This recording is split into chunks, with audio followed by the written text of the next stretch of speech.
Homesick for a place that no longer exists and that we can never revisit. I believe that quote is attributed to Carson McCullers. I saw it a few days ago and I started thinking about that. Where is that place for me? And this is where it is. When I was maybe 7, 8 years old, so this is around 1968, 1969, my mom and dad, my sister and I, we used to take these car rides in the summer and fall, And my dad had this, what to me was a huge dark blue Cadillac. It was a beautiful car. I loved that car. And we'd go for rides. Now, this was back when gas didn't cost as much as it does now. But we would go for these rides in the evenings. And we get on the expressway and just take off driving. It was the most marvelous time for me. I can see it right now as I'm describing it to you. We'd be driving, my sister and I were in the back seat, my mom and dad were in the front, and they were talking and laughing. And so were we. It was perfection, just a perfect time in life. The wind would be blowing, our windows would be down, and it was the perfect breeze. And we would drive and drive. By the time we started heading back for home, the stars had come out. It was dark, the stars were beautiful, and we were just together having such a wonderful time. And there would be times when they would stop and get ice cream.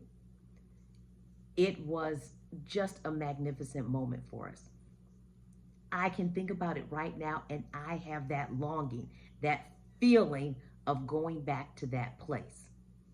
But when I was thinking about it, I know I can't go back there, but what was it that made it so special for me? And I really started thinking about it, and I concluded that even though what we were actually doing was great, it was terrific, what I actually was feeling was safe, worry-free, and loved. That's what it was. Those were the feelings that time brought to me. That's how I felt when we would take those trips. And I thought, well, I don't want it to be like, okay, I can't go back there, but don't I have those moments now? Aren't we able to have those moments where we feel those same things now? And then I started thinking about that. And I thought about 2005. By this time, I'm 42, 43 years old. I've got 2 children. They are 5 and 6. And in the summer of 2005, my sister and her family, her husband and her 2 kids, we all went to San Miguel de Allende. At this time, her kids are younger. They were 1 and 3. And then I had mine 5 and 6.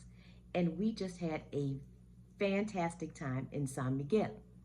Well, one evening, just to give you a description, we stayed at this villa that was gorgeous, absolutely gorgeous. The boys and I were on the 2nd floor, and my sister and her family were on the 1st floor. We had a terrace on our floor, and when we were at home one evening, we had come back from sightseeing, and the boys and I were just talking. They're just 5 and 6. We're just talking, and somebody says, oh, let's go sit out on the terrace.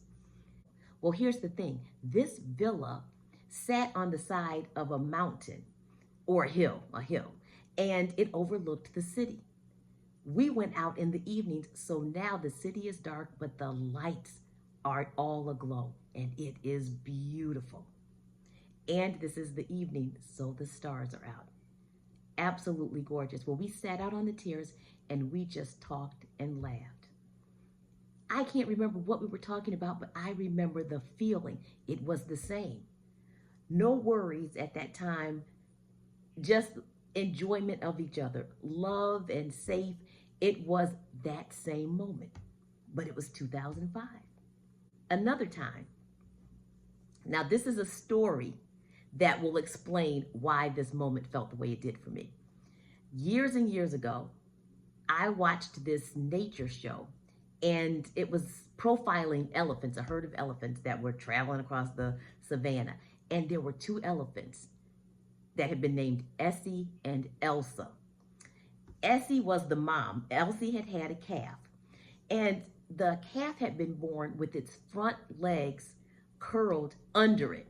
So he couldn't stand up. The calf couldn't stand up. He couldn't straighten his legs.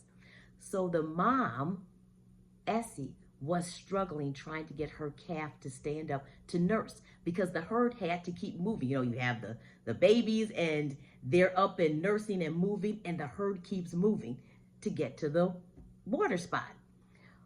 Well, this little elephant could not get up. Mom, Essie, is just trying to work with her calf. Her sister, Elsa, is helping her.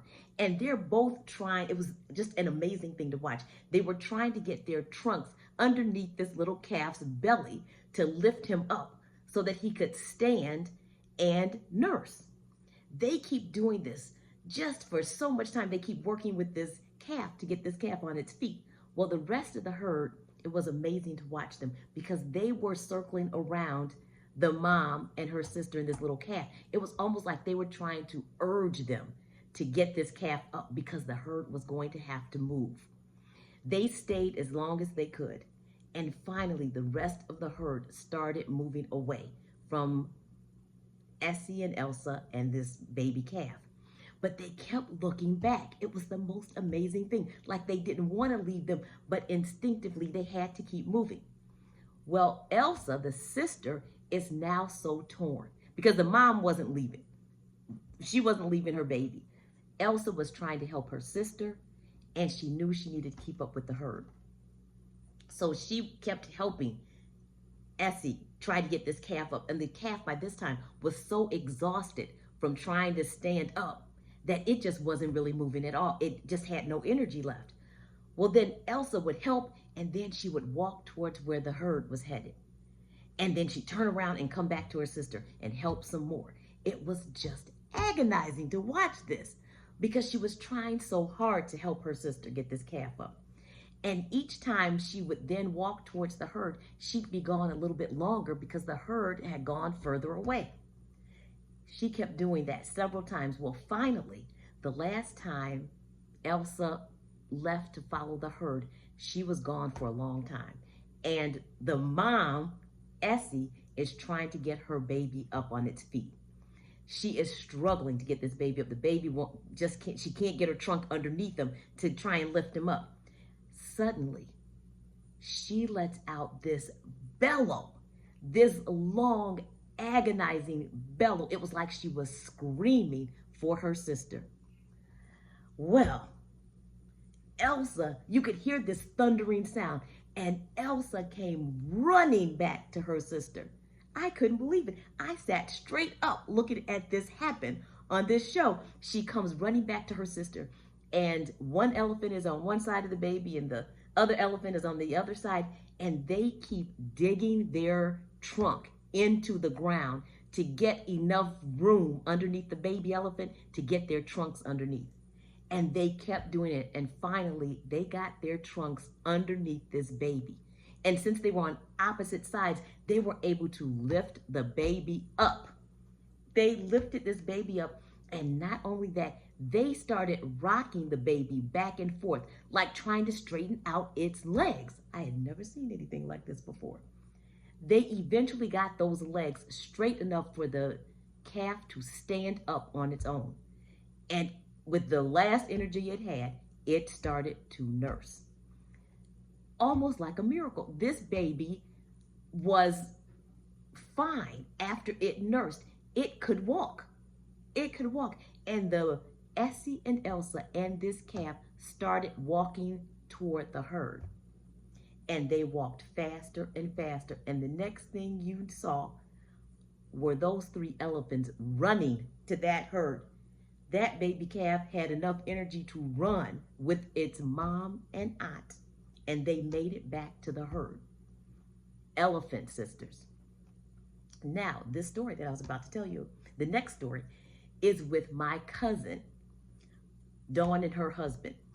My sister, Dawn, and I have called ourselves the Elephant Sisters ever since I told them about this story, about these two elephants. So we call each other Elephant Sisters. One Christmas, Jimmy, Dawn's husband, gives the three of us this gift. It's wrapped up and he hands it to us and he says it's for the three of us. We open up this wrapping, and inside is a framed picture of three elephant sisters. And he told us that we had to rotate that picture between the three of us. So we would have it at each of our homes for months at a time, then we'd give it to the next person. And it was kind of like a round robin. It just went to our different homes. On this particular evening, they had come over to get the picture because I had it. It was during the fall. I was outside grilling. They came and sat on the deck with me while I was grilling, and we just started talking. This was during the fall. The wind was blowing through the leaves. It had that beautiful sound. Autumn, fall is my favorite season.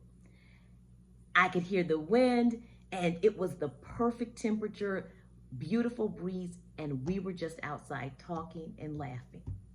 That was another moment, like the Cadillac ride. Another moment. My family has shared dinner together on Sundays after church for over 40 years. This started at my grandparents' house, so I have no memory of that. But my aunt and uncle, they were the host for over 40 years at their home. We just called their home the Happy Hotel because everyone was welcome there. Every Sunday for over 40 years, we would come for dinner. We'd sit around the dining room table and the kitchen table and just talk and laugh and share experiences with each other. That's how we got up to date on what was going on in our individual families. It was just a marvelous time that we shared together. And on many occasions, after we ate dinner, we'd go in the living room and they had a piano and an organ. We'd have people who would play and we would sing together. Those were moments like that, filled with love, worry-free, safe. Just recently, this was within the last couple of weeks, because my son and I and my sister and her husband and their two girls, we went to see Jurassic World Rebirth. The four that I described to you in Mexico at that time were 1, 3, 5, and 6. My oldest son is out of state, but they were 1, 3, 5, and 6. So they're now 21, 23, and 25. We went to the movies. We were at the movies having a wonderful time, and about 3/4 of the way through the movie, the electricity goes out. Movie goes off. We're sitting in pitch black. We get up and go into the lobby area because the electricity was still working there. We're standing out in the lobby just talking about all sorts of things, talking and laughing. It was another one of those moments that felt the same, that I was talking to my son and my nieces, and we were just laughing and talking. Well, I never introduced myself. My name is Donna, and I retired 6 years ago in June of 2019.